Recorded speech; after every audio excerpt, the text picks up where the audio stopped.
पंढरपूरच्या पवित्र भूमीत माझ्या मुलीचा जन्म झाला. ती गर्भात वाढताना पंढरपूर नगरपरिषदेच्या माध्यमातून आषाढी, कार्तिकी अशा वारींच्या नियोजनातून आम्हा अधिकाऱ्यांकडून प्रत्यक्ष अप्रत्यक्ष श्री विठ्ठलाची सेवा घडली. वारीचा नाद, अभंगाचे सूर आणि भक्तीचे वातावरण हे तिच्या मनावर आणि आत्म्यावर गर्भाशयात असतानाच कोरले गेले.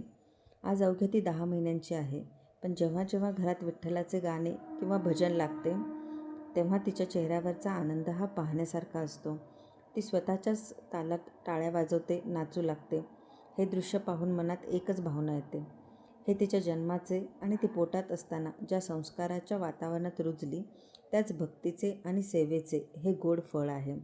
विठुरायाची कृपा अशी तिच्यावर आयुष्यभर राहो आणि भक्तीची ही ओढ तिच्या आयुष्याला नेहमी सन्मार्गावर ठेवो हीच विठ्ठलचरणी प्रार्थना. जय हरी विठ्ठल.